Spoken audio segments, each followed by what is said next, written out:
Welcome to healthy food kitchen. நம்ம இன்னைக்கு sweet குழிப்பணியாரம் செய்ய போகிறோம். பழத்தை வச்சு செய்ய போகிறோம். ரொம்ப டேஸ்ட்டாக ரொம்ப நல்லாயிருக்கும். குழந்தைங்களுக்கு ரொம்ப பிடிக்கும்.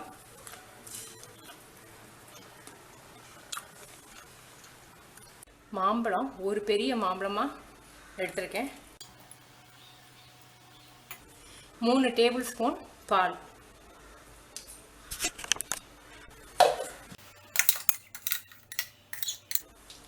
இதில் கோதுமை மாவு, கோதுமை மாவு 3 டேபிள் ஸ்பூன், அரிசி மாவு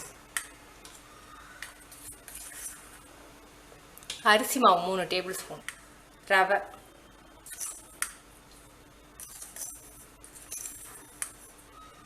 ரவை 3 டேபிள் ஸ்பூன்,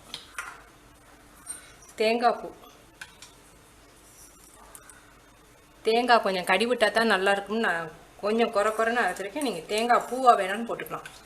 தேங்காய் பூ 3 டேபிள் ஸ்பூன்.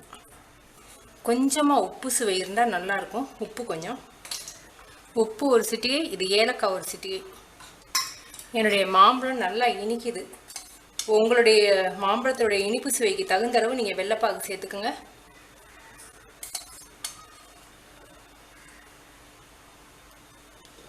வெள்ளைப்பாகு இதில் 2 டேபிள் ஸ்பூன் அளவுக்கு நான் ஊற்றிருக்கேன். தேவைன்னா மறுபடியும் சேர்த்துக்கலாம்.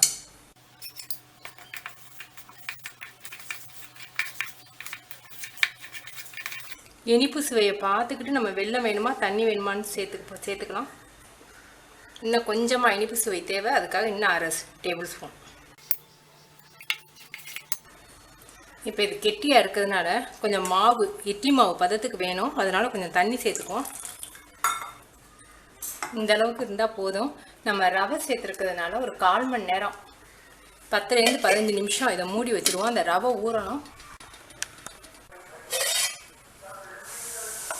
1/4 மணி நேரம் ஆயிடுச்சு. நம்ம இப்போ ஊற்றலாம்.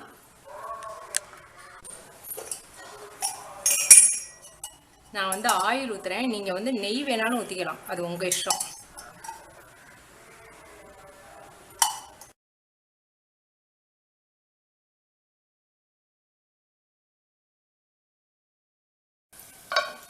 அடுப்பை குறைச்சி வச்சுக்கணும்.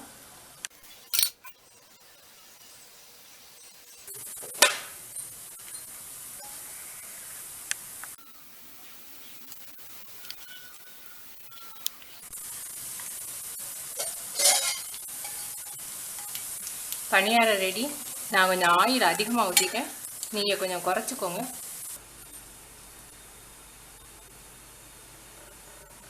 ரொம்ப டேஸ்ட்டாக ரொம்ப நல்லாயிருக்கு. நீங்கள் செஞ்சு பார்த்துட்டு உங்கள் கமெண்ட்ஸ் எனக்கு சொல்லுங்கள். தேங்க்யூ.